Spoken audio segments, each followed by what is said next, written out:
hey, time to put your metal to the test now. Bop, bop, bop, up. Hey, don't you know you're messing with the best now? Aha.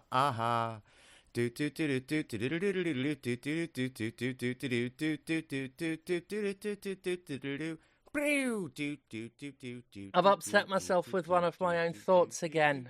Oh no. Yeah, what one's done it this time? It was another pointless puzzle that when I bring to you, it'll sound profound until it comes out of my mouth, and then you will explain exactly how it isn't profound or interesting, or has a very obvious answer.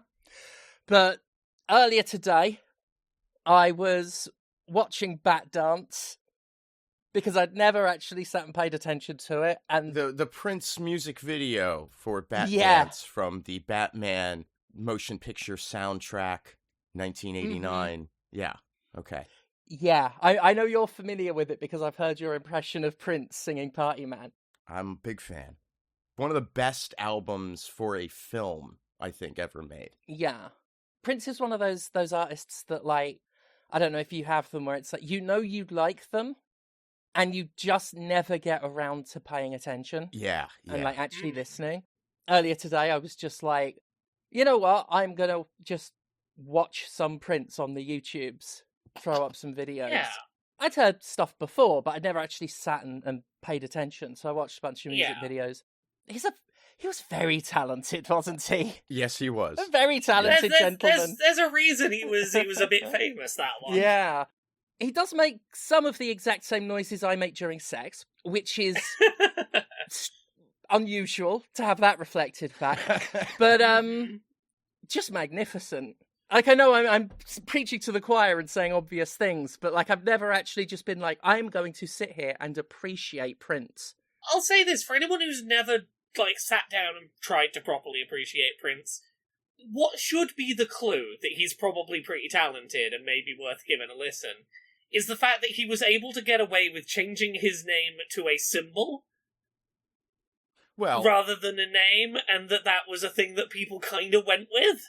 Well, kind of. I mean, he got a ton of shit for it publicly. Yeah. Like, people thought it was ridiculous. Oh, I'm not saying he didn't, but the fact that at this point people still are aware, oh yeah, the artist formerly known as Prince is a thing. His reputation preceded him.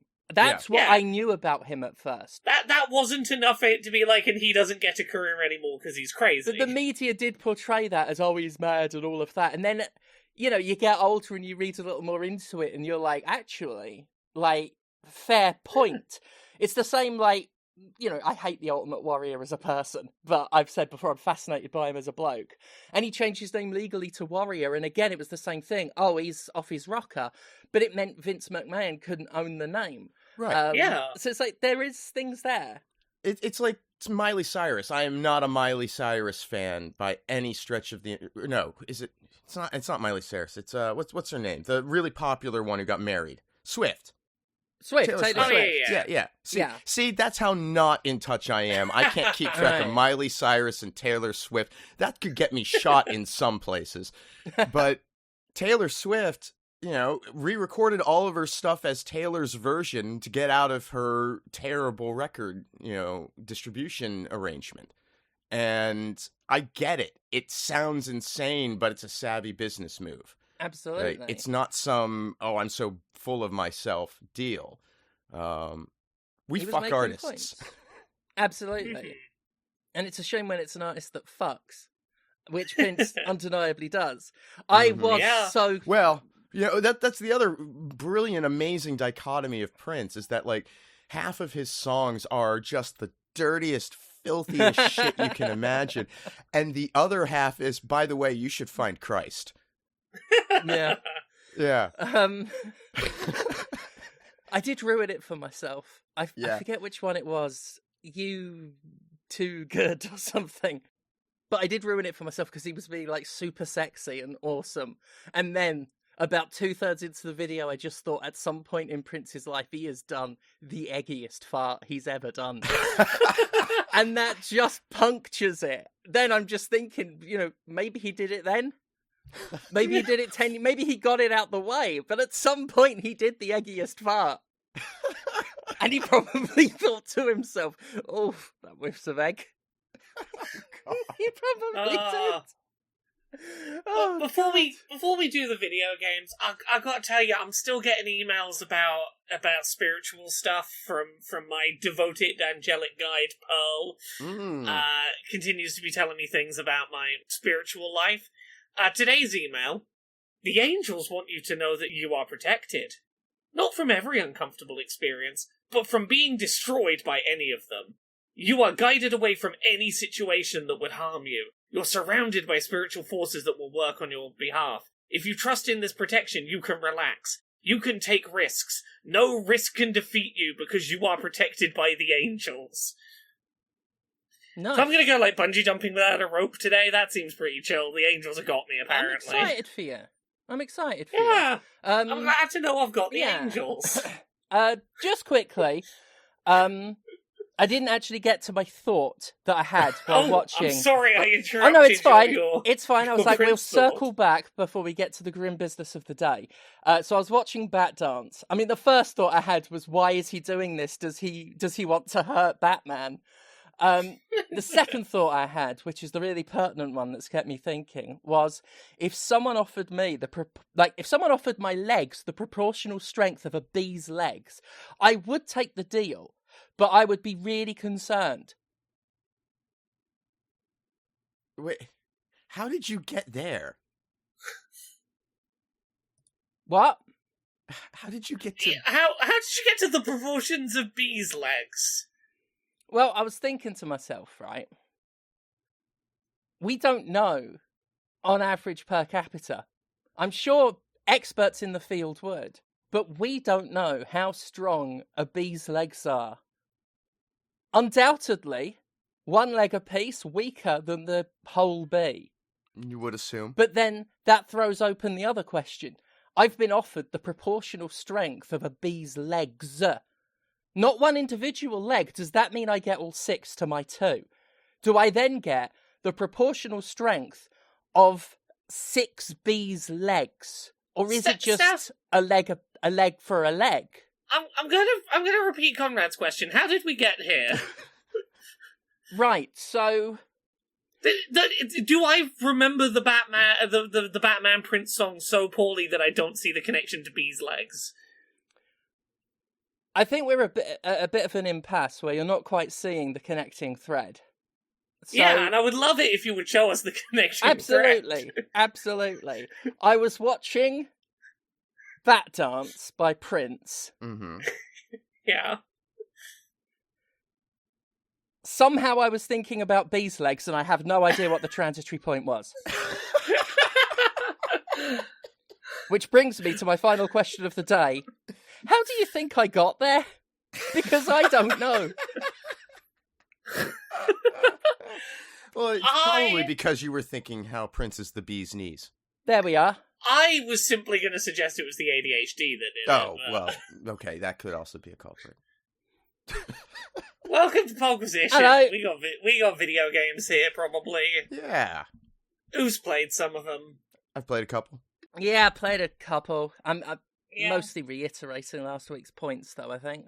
I played a couple of new ones and a couple of old ones. I've been playing Splatoon Raiders. I can jump in with that. As I hear, Steph, you have sort of a middle of the road thoughts on this. That's the one that I can talk a bit more on. I'm actually drafting up a review of it. As I've played more of it, I've come to the conclusion that Splatoon Raiders is the systems governing Splatoon Raiders are better than Splatoon Raiders. It has a really good structure to its gameplay loop. The upgrade systems, the way you can build and personalize a play style and get quite granular with it, I love all of it. It's when I use all of those systems in the actual video game part of it that it falls apart for me. It's kind of a very mediocre foundation with some great ideas going on. I feel very similarly about the systems, while feeling much more positive about the end result. And a big part of that is just, personal taste functions, I'm very much enjoying the structural aspects of it. I think that the short levels, very frequent rewards, and the ways in which the game sort of allows you to really personalize the builds, are very satisfying. And it's taken the slot in my gaming routine where it's like, where I would jump in and play around The Binding of Isaac or of Hades or something like that. I know it's not a roguelite, but I've beaten the story, I'm in the post-game, I'm just doing the harder versions of levels, and I can acknowledge that it is not a groundbreaking game. I can acknowledge that a lot of what I am doing in this game is replaying the same handful of levels with numbers turned up and more enemies thrown into the levels, and which I don't mind. The game gets better with escalation. The tougher it is, which makes, unfortunately, getting to the good stuff feel more of a slog. But my big issue with it is the map design is so barren and lifeless, and I can't believe they made Splatoon feel grey, even when it's not grey. There's a weird muted colour filter thing going on with the raids, because the hub ship is much brighter, but that mixes in with these really like open, sterile areas. It feels like I said last week, like an early era 3D mascot platformer. It's so nebulous. Now see, I don't disagree with you in principle on this.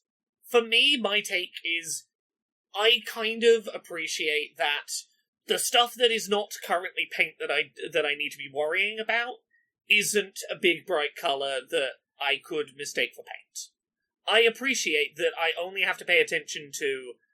And this is a thing I've done, that I went in the settings, and there is a setting that you can turn on that I believe is designed for colourblind people, that is, don't randomise the colour of your paint and the enemy paint every time, just set them to fixed colours. Oh my god, there's an actual option for that? Yes, and there's a couple of fixed colours you can set it to. I mainly did it because I wanted my character to have consistently coloured hair. That was my main reason for doing it. That's what was annoying me about constantly changing colour on it. Oh yeah, you can. There's a setting you can change to make it fixed. I think mine's always pink and the enemy's always yellow. But in that context, I've really appreciated.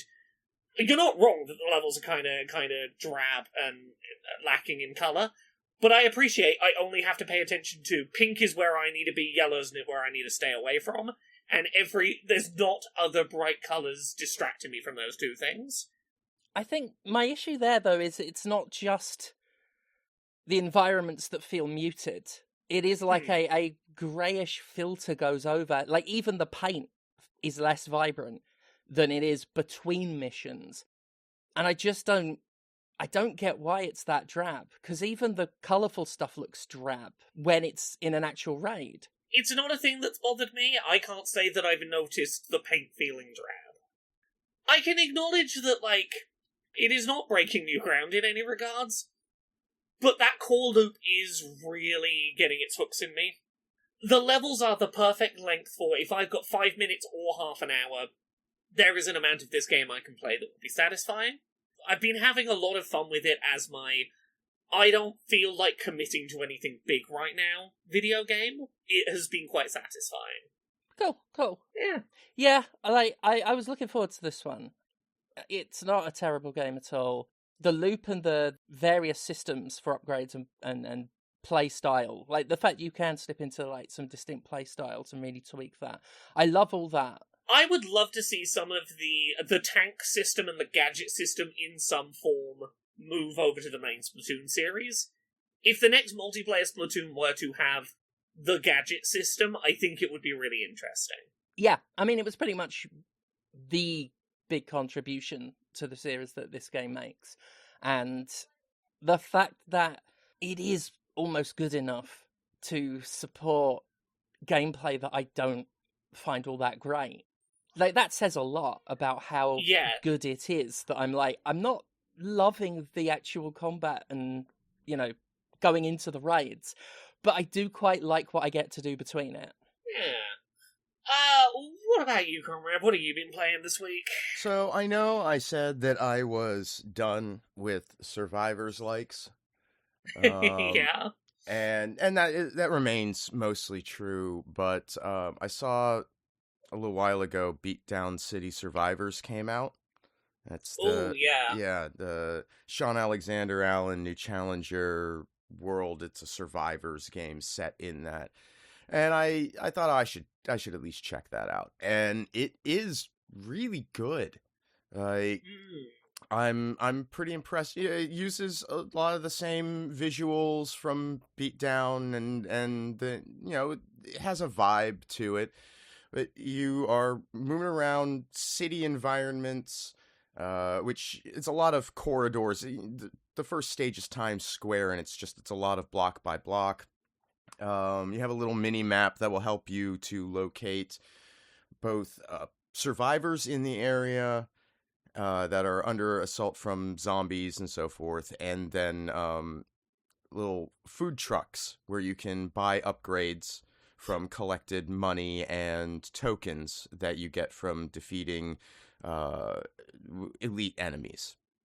And it plays like a survivor. You have experience collection, gaining levels, selecting an upgrade, whether it's a passive or a new weapon. The weapons are thematically appropriate. You have pigeons, they're a big one.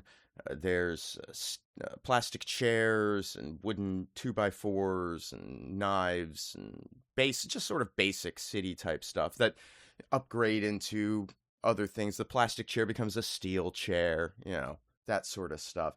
Where the weapons are kind of interesting is in their combination. The combining of weapons once you've reached the top level is done at the food truck. And so you can select any of your 2 maxed out weapons to make the new weapon from, instead of it being just limited to these are the 2 that work and come together and form a new thing, which I like. I think that's a cool way to go about it. As you are moving around, you have a dash that tends to recharge pretty quick, but it varies character to character. And every character has a limited use skill ability that will temporarily increase a stat or be some form of combat attack. And these are all refilled based on killing enemies. It's a very straightforward one of these games with a couple of just interesting elements. I like the weapons and the option of combining them, the way that works. The other thing that is interesting is the survivors themselves. Half of the survivors, well, no, not half, most of the survivors are cops in the city.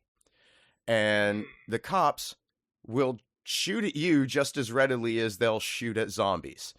More often than not, when you find cops, and they're in like a little group of 4 and they're all back to back to defend each other, the zombies get to them before you do a lot of the time, which is great. But because they're worth more experience, but they're also generally pretty easy for you to take out too.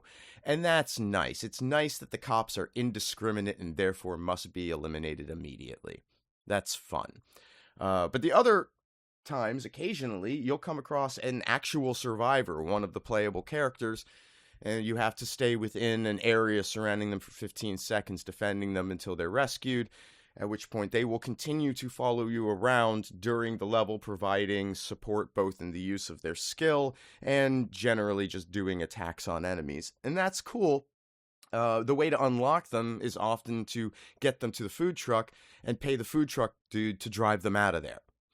And that's a fun way to unlock and a neat addition in the levels to have that element of risk reward to get the person if you want to unlock them, taking that extra step or otherwise using them to your benefit in the stage. I like that. On the whole, yeah, I'm impressed. Lots of cool music, good hip hop stuff mixed in the background, ton of characters. I because of my growing exhaustion with the genre, I will probably not keep playing it too much longer, but if you like Survivors games, I do think it merits a look. So, there you go. Beatdown City Survivors. Nice one. I'll throw one in here that I've started playing and have all over the place thoughts on. I don't know how I feel about right now. I've started playing Beast of Reincarnation, which is the new game from Game Freak that isn't a Pokemon game. I don't know if I've heard of that one. I think it's flown under my radar. So this is a, visually impressive looking Sekiro-esque, FromSoft-esque game they're trying to make. And here is, my really early impressions on it. I've put a couple of hours in. the combat feels fucking great. Like, if anything's going to keep me playing this, it is going to be the fact that the combat is really fluid, really satisfying. It has you bouncing around with a lot of agility in a way that feels like you feel very badass and like you have a lot of tools right from the start available to you while playing. While fighting against these like big dramatic monsters, it feels really impressive. But there are some places in the game early on where there are really obvious lack of attention has been paid, or lack of effort has been paid in a way that is really weird and distracting. And I don't know if it's enough that it's going to put me off playing this, because, as I say, the combat is really satisfying, but I want to give one really early example of a thing that, like, makes me concerned about this game. Early on, there is a set piece where a big monster breaks into a city and everyone starts running away and the camera turns and you're supposed to run away from this thing. If you just stop and look back, the creature isn't chasing you. You can walk right up to it, literally touch it, and it's just kind of doing an idle animation on the stairs. Because the devs hoped you would run away from it and not look at it. And if you run away, it'll occasionally like jump through a wall and you can stop. And it will be doing its idle animation and not running at you. Like, it's not actually chasing you, there's no chance of, like, getting a game over because you didn't run away from it. And there's a lot of weird little things like this going on, even very early on, in the kind of areas where you're like, I would expect that, you know, if you're gonna make sure anything's polished, you're gonna make sure it's the start of the game, where there are these weird elements where it's like, it feels like you just couldn't be bothered.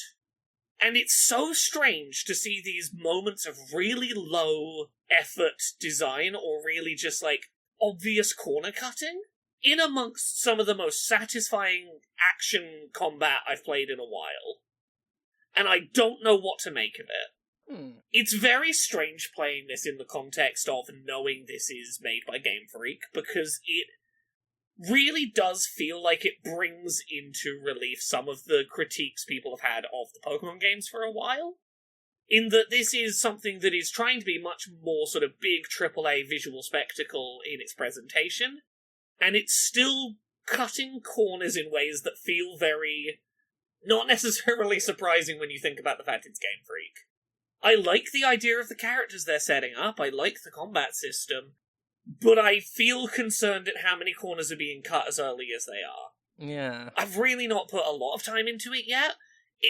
I want to reiterate, the combat is really quite stellar.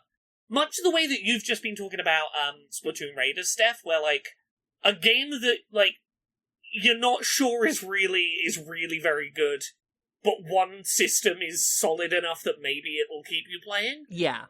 That's kind of how I'm feeling about Beast of Reincarnation right now. The combat might be good enough that I'm not too bothered by these weird corner-cutting things that are, like, obvious enough that it feels baffling that no one caught them, or that no one thought they would be a problem. Yeah.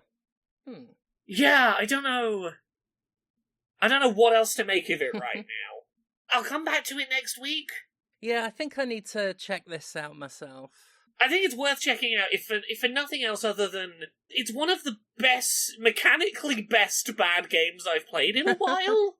It's reminded me early on of how I felt about stuff like No More Heroes, where it's like, there's so much janky and unfinished and unpolished about this, but in the moment I really enjoy playing it. According to Vice an hour ago, Game Freak is already fixing Beast of Reincarnation's story following player feedback. Okay, I'm glad they're aware that it's a bit Yeah. janky. There'll be a post-launch patch to help with the pacing, apparently. That doesn't surprise me. There's a lot of early sections of this that are just big empty fields where you're doing a lot of walking and nothing's really happening. The combat's great, it's just all the stuff between the combat that feels like they didn't flesh it out or they didn't polish it. Again, No More Heroes is maybe the comparison point. The more I think about it, No More Heroes is where I want to compare it.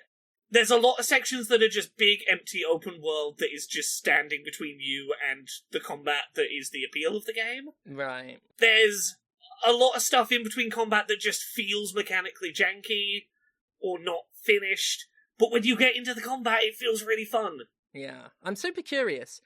But I have very mixed feelings on No More Heroes. I to this day, all these years on, I haven't decided if I like it or not. I think this is a game you should check out. I'm very curious to see what you make of it. Yeah. I'm curious what I'll make of it when I've put more than a couple of hours in. But yeah, what about you, Steph? What else have you been playing? The other one is Cultic. I went back to Cultic. I played through Cultic 1 again. It really, like, in terms of what people call boomer shooters, that whole retro shooter thing, it is up there with the best ones. Really good, really atmospheric, and great music.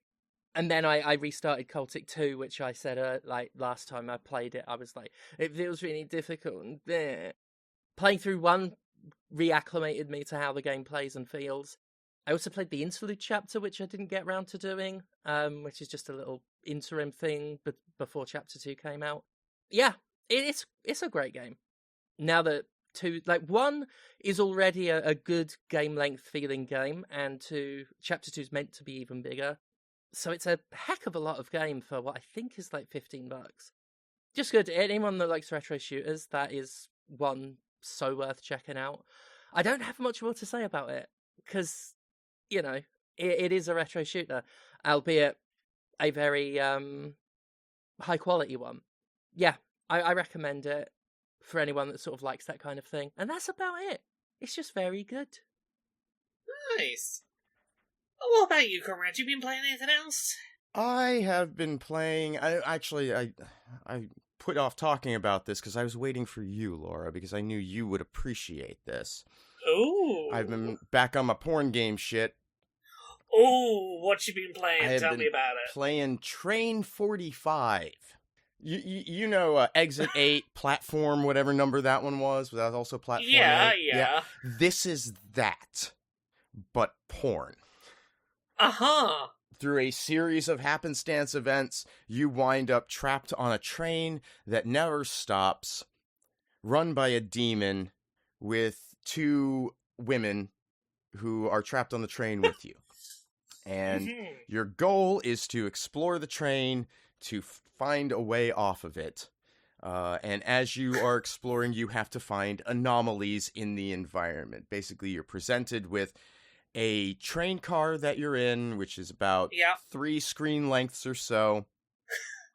And then you have to go on to the next train car and find anything that's anomalous to the old train car.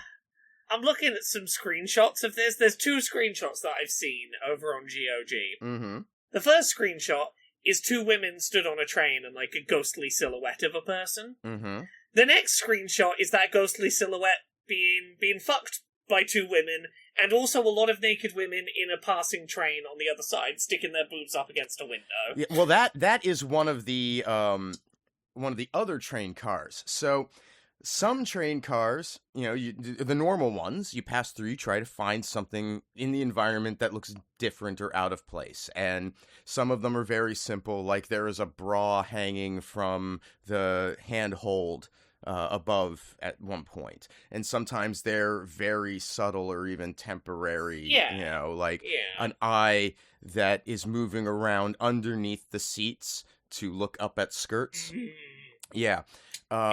And then you get train cars where there is a threat in them and you have to pass through as quickly or as safely as possible. And so in the instance you're describing, it is a dark train car and the lights are exterior.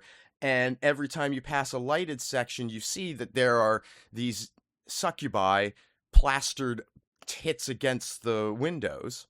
And you have to not be in the line of the sight of the windows when the light passes through so that they can't see you. That's the whole goal. I see. If they see you, you get caught and you get fucked. And is getting fucked by 2 of them, is that what you're trying to avoid, or is that the goal in this room? Well, that's the punishment on that room. That will send you back to the first train car after you watch yourself get fucked. Yeah. There is a story here. It is tediously delivered. The dialogue takes forever to burn your way through. It's not even that it's written badly. It's written like one of these things. It's just very pedantic and slow. It also has a strange approach to its visual design, in that the character portrait images are all hand-drawn anime style portraits, and everything else is sprite art with a thin border. And there's a the contrast between the two kind of weirds me, because occasionally you'll get close-ups of the pixel graphical style, and it feels like a dirty contrast to the hand-drawn painted ones. That's just odd, but I will give them credit. There is some creativity on display here. There are mechanics at work.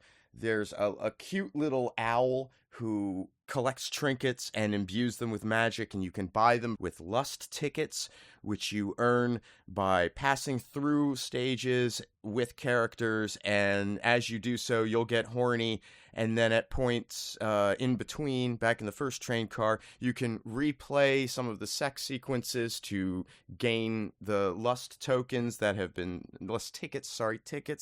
stored up over the course, and use them to spend on upgrades that make it easier to find anomalies. And then around the mid-game, it introduces a whole puzzle element to where you can select what train cars you want to go through in specific order, and as you find their anomalies, when you get to the end of that run, there will be a new car that you've unlocked, and you have to figure them out based on context clues. There's a game here that I kind of dig, and I'm really into the game. I really appreciate when a porn game has an actual game to it. Yeah, I wish the dialogue and writing were actually up to the standard of the game, because most of the time the dialogue and writing in these things is set to exactly the standard of the game, and you can't be disappointed by any of it. And it's not that it's bad. It's, even in context of what it is, actually pretty good. It's just monotonous and slow, and it takes forever to get through it. But that aside, I genuinely like and appreciate the effort that was gone to with this, and I think it's a lot of fun. I think that the sex scenes, sometimes the sex scenes, I'm like, I can see how someone would find this erotic. Not so much here. This is just fun, but fun is fun, and there's plenty of sprite animated bits of people to watch slap around, and it's fun. It's a very amusing little time. I do like Train 45. I'll give them some real credit for this one. It's good. Nice. What about you? Other stuff I've been playing. I picked up Final Fantasy XIV, the MMO one. I played it back in the day, and I remember enjoying it, and I've heard people over the years insist that it's very good. And it's just come to Switch 2, and I was like, you know what, I'll give it a go, particularly given that I've been made aware of this before. Final Fantasy XIV has a very generous free demo. You can play through at this point the base game and the first 3 expansions out of 5 entirely for free, which is a good amount of video game, and I was like, you know what, it's been a while since I've played an MMO, I'll give it a go, I'll jump back into it. And I have very little to say about it at this point, other than I'm impressed by the Switch 2 port. You can turn either Joy-Con on its side to be a mouse, which is appreciated for MMO stuff, but also the controller control scheme for this as an MMO is pretty well thought through. The main thing that's worth knowing is where on a keyboard you would have your 1 to 9 keys would be your hotkeys for doing things in combat. Here, you hold down L2, and then your A, B, X, Y, and your D-pad directions become 8 hotkeys outside of combat, or you hold down R2 and you get those same 8 keys become hotkeys for combat. So hold down L2 or R2, and then your face buttons in your D-pad are 8 hotkeys. That's a pretty intuitive system, it works pretty well. What I will say is, for all of the people who have tried to sell me on Final Fantasy XIV being this amazing grand adventure with this huge amazing story and it's so worth playing, it suffers from the exact problem that every MMO suffers from, which is its opening hours are boring as fuck. The opening hours of this game are very, very, very slow tutorialization and running back and forth with no real narrative to be engaging to get you moving, and quests that are very clearly fetch quests to teach you slowly basic mechanics. I played for, I'm gonna say, 3 hours yesterday, and I can summarize everything that happened. I was on a boat, it went to the world that I will be exploring. I met a man who told me how you pick up items off the floor, and how you go to a big crystal to teleport to other crystals later. And then I went and met a guild leader, who sent me to go kill 6 rats in a field, and break 6 rocks with my axe. And that was about 3 hours of gameplay. Jesus. I'm gonna stick with it. I've been told by enough people whose opinions I trust that it is a very good video game. It makes a really painful first impression. I need someone who is very into Final Fantasy XIV, who has played it semi-recently and remembers the beginning of the game, to tell me, how long is it until it gets good? Or not even that, how far do I have to get into this game before it's going to take the training wheels off? Because that's all I really want, is I want to reach the point where it's just going to let me start going. I know Elsa Farron loves it. Absolutely loves it. There's a few people, there's Echo, who we both know, who's very into it, who I might message tonight and be like, there's some people I can message and ask, but I'm just how far do I have to get in before it gets going? Because, when I recommend people JRPGs, I love Xenoblade Chronicles 3, for example. I apologize to people when recommending them that game, because 15 hours in, you're still getting tutorial pop-ups. But in that 15 hours, you are getting a bunch of cutscenes that are, investing you with the world and getting you moving. There's yet to be anything in this that's been oh, that's the narrative hook, or the big goal that is making me excited to push through the tutorial. I just want to know how far I gotta get before it's and this is the big thing, be excited to be an adventurer. Yeah. So I'm gonna stick with it. It looks good on Switch too, it runs well, the control scheme is well thought out, and it's nice to have a console that you can just have instant mouse support for an MMO. But, yeah, hasn't made a great first impression, but I'll stick with it. I trust the opinions of people who've recommended it to me enough that I will stick with it a bit longer. But yeah, have either of you played anything else this week? No, not had time. Nope. I did my toes in a couple of other things I can quickly mention. I played some of the open beta for Marvel Tōkon Fighting Souls, which is the PS5 exclusive Marvel superhero fighting game that's being PlayStation published. Didn't get to play as much of the beta as I wanted to, because PSN was down most of the first day of the beta. And the beta weekend was right around when I was going on holiday. So I didn't get to play as much of it as I would have liked to, but I can talk a little bit about it. It is a kind of a 4v4 fighting game-ish.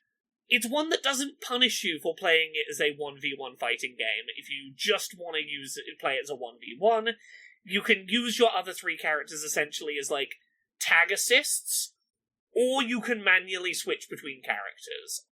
I didn't find myself fully switching between characters very often, but I did enjoy all of the ways in which, there's this whole system where basically you start with with one character, and any time you get an enemy character close enough to the edge of the screen and do a big attack, you'll knock them through the edge of the screen and get access to one of your other characters. And that will start allowing you to get, a free tag assist at the end of combo chains, for example. So the more times you've managed to successfully knock an enemy off the side of the screen, the more times you're basically adding other characters to the end of your combo string to extend your combos. And that feels pretty satisfying. Aesthetically, I really like a lot of what they've done with these characters. The game is being developed by Arc System Works, who do a lot of the, very visually flashy fighting games. They did stuff like Dragon Ball FighterZ, for example. Yeah, they did good stuff. And they've basically let Arc System Works reimagine a lot of the Marvel characters as, anime versions of themselves. So, Iron Man almost looks like a Gundam. They've done some really fun stuff with redesigning these characters. The most important thing I took away from playing this is, Steph, I think you might get on okay with this one as a fighting game. Oh, yeah? because it's one of those fighting games that doesn't require you to do, like, quarter circle inputs and things. You have, like, essentially a specials button that you do special and direction to do your specials. If you want to do your tag assists, you press the tag assist button in the direction that corresponds to which character you want to pull in their tag. If you just spam the square button, you will do a pretty decent combo that will lead into, if you've got enough meter for it, your tag assists or even like your big all of your characters attack at once super move. So your biggest, flashiest move, if you have the meter for it, can simply be activated by doing a light attack combo, and it will activate, if successful, at the end of that combo if it's still hitting. There's a lot of things in there designed to be like, hey, if you just want to do basic combo that will automatically activate the cool shit you've got, plus manually doing your cool shit is one button in a direction, that all feels pretty good. There's a few more buttons going on than something like Street Fighter VI, but it's not asking a lot more in terms of, like, memorization or execution complexity. Interesting. So yeah, I want to spend more time with it, but my initial impression is, if you enjoy a fighting game where you're not expected to do too much in the way of combo strings or, like, directional input rotations, this seems like a promising one of those. Interesting. I will have that on my radar. And the other one that I've not got a lot to say about, but I'm going to say just to mention it's out. The first bit of Pokopia DLC came out today. Oh, cool. The Bubbly Basin DLC, which has added a couple of things. You can now swim underwater. You can breathe underwater now. A little Pokemon comes up to you and teaches you how to put an air bubble over your head so you can go underwater, which makes it much easier to do certain building tasks in the water. But also, they've added another town with a whole bunch of new Pokemon. It's an underwater town, which has some really cool, interesting aspects to it. It's added in a bunch more Pokemon, and it's added in clothing, aesthetic clothing for Pokemon, and that's what I'm excited about. Oh, you give Pokemon little hats and things now. That's gotten me very excited, the prospect of getting to put a hat on a Pokemon. It's basically just more Pokopia. I don't have much else to say other than I'm glad to have an excuse to go back into that game. I never quite 100% of my Pokedex, and this is going to get me back in there playing it again. Lovely stuff. So yeah, we got time for a couple of bits of news before we wrap this week. Oh, I love that. So we talked about this a while ago. EA has now been successfully bought by the Saudi Arabia Public Investment Fund for $55 billion. And the first bit of news we got post-buyout is that mass layoffs are expected at EA as a result of this buyout. You know, there are only so many publishers I can boycott from coverage before I have no job. Yeah. Right, I've had this conversation on stream with people before. I don't know how long I can have principles and have this job. Yeah. I mean, EA, off the table now. Fuck that. So that's another one down. Yeah. I was struggling to think of the last time I played an EA game, and I can't recall. I mean, certainly not a major release. No, I don't play many these days. I mean, the last one I played was probably Dragon Age of Veilguard. Yeah. According to Jason Schreier at Bloomberg, EA has told debt investors it's going to cut $700 million in annual costs, including $170 million in, quote, organizational efficiencies, which Schreier has interpreted as mass layoffs, which I think, yeah, organizational efficiencies does sound like mass layoffs. Very safe bet, Sure does. So, look forward to that coming up. Speaking of mass layoffs, Refractor Games, which is the developer of FIFA World Cup, because EA no longer owns the FIFA license, that got sold off to someone else a while back. They released their game less than 2 months ago, and have now laid off 85% of their staff. Cool. I got nothing. Yeah. According to a 3D motion artist on LinkedIn, quote, our entire studio just got laid off at Refractor Games after releasing FIFA World Cup. Many talented, hard-working people, including myself across all departments, were let go a couple of months after our game shipped, due to the funding on our next project being cancelled. So just there you go, you made a game, now you don't have a job. off you go. Mm-hmm. Which fucking sucks. Yeah, like, I wish I could offer more at this point. What more can you say? Like, it's fucking devastating. Like, it's actively devastating just to look at now. Yeah, the industry is in a terrible fucking spot. It's a hard industry too to like be like, well, you can, you can withhold your labor. Yeah, you can, like, but there's so much content being produced now that the market can just roll on probably without you. Yeah, and if you withhold your labor, there's so many people who've been laid off recently who would happily step into your shoes, unfortunately. It's a really tough time to be in a creative industry. I mean, and I don't know that there's ever a good time to be in a creative industry, but right now, there is no money for you.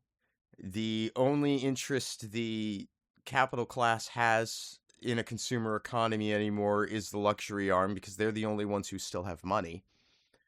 And that's where we're going to be, I think, for a while here in terms of anything that is considered non-essential. So yeah, it sucks. I don't see a short-term way out of this. The thing is, it's going to affect everything else as well, because everyone will be gunning for those jobs as well.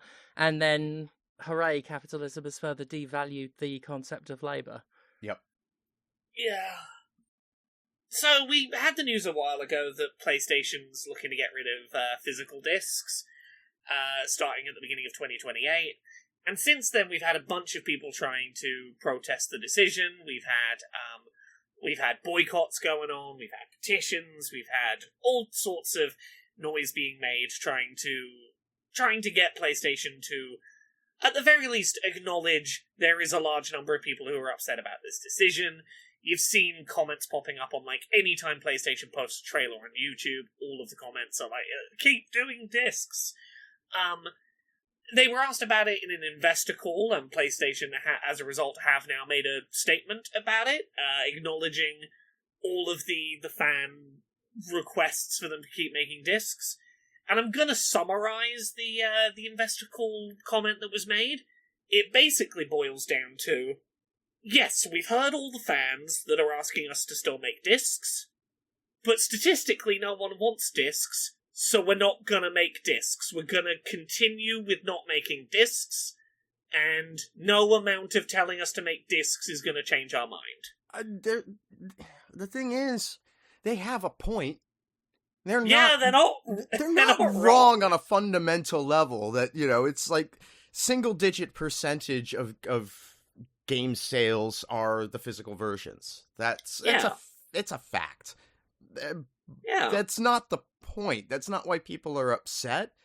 But they are absolutely right that it does not make fiscal sense to have this huge production line. The only reason you would keep making discs is as a goodwill gesture, as a way to upsell special editions. Or because a government forced you to do it. Well, that's it. There's no world in which they're going to suddenly start believing in the inherent good of physical media preservation.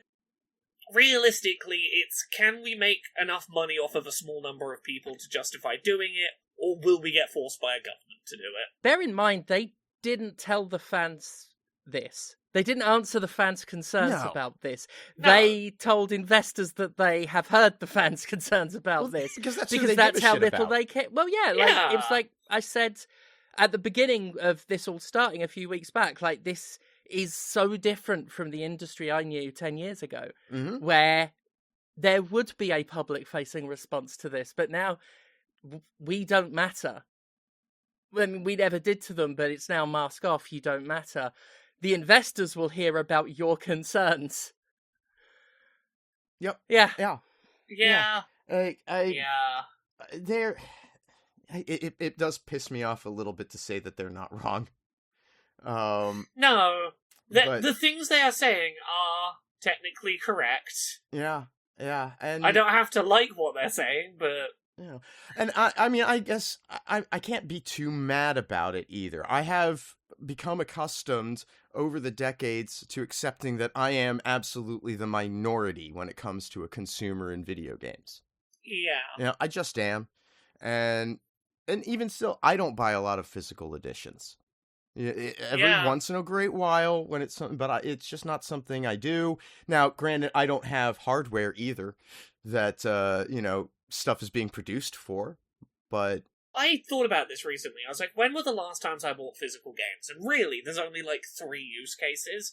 It's times where I've worked on a game, I've bought physical editions of them just because I want thing I worked on the shelf. Right. There is games that I've speedrun, where occasionally I want to have a physical copy on hand for, long-term purposes of speedrunning. And then it's been when I can find a shop that's selling a copy a couple days or a week earlier than they're meant to, and I want to play a game early. And one of those 3 reasons is a thing that the game's publishers would love to fucking stamp out. Oh, no, there's yeah. Well, it's... The physical media thing represents a lack of control for them. Yeah, 100%. It's the reason GTA 6 isn't getting a physical edition, is the fear of losing control over the initial messaging of their game and when they choose to launch it. Well, and eliminating the used market. I mean, it is significant. Yeah. Yeah. Last couple of bits we got, and these are very quick ones. So you know how Xbox has recently gutted a bunch of studios and sold off a bunch of studios, and how they want to get to 1 billion daily active players? We got their data for revenue for the last quarter. Oh, yeah. And their revenues dropped 10% compared to the previous quarter. Their income's going down, not up at the moment. Okay.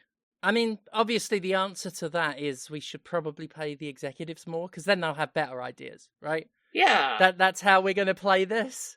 We should get rid of some more studios probably as well. Yeah. Get rid of some more employees. We should have fewer teams making games. That'll help the revenue go up. Probably. Less product to sell. That's going to help. Fewer people making things, fewer products to sell. Say even dumber shit publicly out of your mouths. That's what the executives should do as well. That'll help. And then they should tell the investors that they're going to get $1 billion squillion. And no one's even had a squillion yet, so how good is that going to be? Huh? No one can count to a squillion. This is the investor call. This is the transcript. No one can count to a squillion. No one. Well, Xbox has got a very clear plan of how they're going to get that revenue back up. They're increasing the price of all the Xboxes in the UK and Europe. Yep. They've already done this in the US. Xbox prices went up $100 to $150 depending on the SKU. They're going up more than that in the UK. The Xbox Series X is going up to £670 in the UK. Fuck right off. That's a £170 increase. It was a £500 console, now it's $670. It's gone up about 34%. The cheapest Xbox, the Xbox Series S with 512 gigs of memory, has gone up to £430 from the $300 it used to cost. So that means the cheapest Series X is now more expensive than the Switch 2, despite coming out 6 years before? 5 years before it. The 1 terabyte Series S has gone up to £520. That's like a 50% increase in its price. Yeah. Fucking hell, gaming's getting expensive. Capitalism is a scam. Yeah. Capitalism is one massive game of takes his backsies. Somehow, despite being the newest console out, the Switch 2 is now the cheapest console on the market. Wow. Despite being 5 years newer than its competition. I do wonder if that's gonna, impact sales on Switch 2. Being, affordable, relatively speaking. I mean, docked on the TV, a lot of games that are releasing on Series S and Switch 2 are very visually comparable across the two systems. DLSS is really carrying its weight on Switch 2. And honestly, I think a lot of customers, especially ones sort of looking for a system around about now, they're not going to care so much about, parity, visual parity. Yeah. At this point, I do think Switch 2 looks like a way better value proposition than it did a year ago at launch. Just a year ago. Yeah. Oh god, and I mean, look, I love Nintendo products. The Switch 2 launch, not particularly compelling to me. You know, Donkey Kong, interested. The rest of it, sure, it all looks fine. Not for me, looks fine. But, now a year on, there have been a couple of, I mean, I'm a first-party release person when it comes to Nintendo. It has to be something, because I can get the other shit anywhere, and the experience is usually inferior for a third-party game on a Nintendo platform, at least, on the higher-end stuff. Yeah. And so for me, I wasn't motivated at all to purchase one. I'm still not. It still doesn't represent like a great value proposition for me because the games still aren't really there. But by comparison, like comparatively speaking, the Switch is so much more appealing a system to me now because I think I might be able to buy one day. It's fucking absurd. Isn't it just? But there we go. That'll do for this week. We did. We done it. Well, allow me to switch to asking Laura about... Oh, that was a good one. Asking Laura about how we can find her work and other things online and how can people support you, please? You can find the stuff that I'm doing at Laura K. Buzz all over the internet. Laura K. Buzz on Patreon, that's the one that pays the bills. YouTube, laurakbuzz.com, wherever you find stuff, Laura K. Buzz, that's where you find the things. We got another episode of Where Everybody Has Gone Before going up this week, where me and Jeffrey talk about randomly rolled episodes of Star Trek. Check out Fix Your Heart or Die, where I talk about works of David Lynch and works inspired by David Lynch. I believe the next episode we've got going up is our very lengthy discussion of the movie Blue Velvet. You should have called me. We talked for a solid, I think, 3 hours about Blue Velvet. We had I got so deep into talking about David Lynch and color theory in that one. So many thoughts there. We've just finished our discussion series on season 1 of Twin Peaks. I believe the final episode of season 1 is up now. I don't know what we got coming up next after that, but Laura K. Buzz, you'll find all of the stuff what I'm up to. Over on Twitch, I'm streaming Deltarune at the moment. We're just finishing Chapter 3 of the Standard Route. Laura K. Buzz, you'll find all the stuff. Conrad, what about you? Where are you at on the internet? Oh, you can find me at Conrad Zimmerman on Blue Sky, and you can hang out with me on Twitch at twitch.tv/thatconradzimmerman, Sundays, Mondays, Tuesdays. If you've been noticing old episodes of the Spin-Off Doctors popping up on this feed, by the way, sorry, that's my bad. I was restoring all of the ones that were lost in our transition hosting on SoundCloud to Podbean. There might be 1 or 2 more that pop in, so if you see that, listen to them. They're good, I think. You know what? I probably shouldn't stand by that. But they're there, and you can listen to them. There should be a new episode of Boston's Favorite Son. I'm hoping by the weekend we'll get that out. So do check that out as well. You can buy anti-capitalist propaganda that I make and Jimquisition merchandise at mercenarycreative.com. And everything I do online gets supported at patreon.com/fistshark. And you know who else has a Patreon? Stephanie Sterling. That's correct. Patreon.com/Jimquisition, which supports this show here, videos on the YouTube channel and reviews on the Jimquisition.com. Still got the Dead Island video in the works and should have a review of Splatoon Raiders up very shortly. My next wrestling appearance is August 30th. That's at Pinfall once more, which is pretty much like my home place now. Pinfallwrestling.com. We'll get you information for that. That's over in Manchester. Other than that, you can check out my work in Vampire Survivors, Quantum Witch, Date Everything, The Grimoire, Vampire Survivors, The Grimoire coming out at some point, and some other unannounced projects. That's it. Thank you all so much for listening, and until next week, we'll see you then. Bye.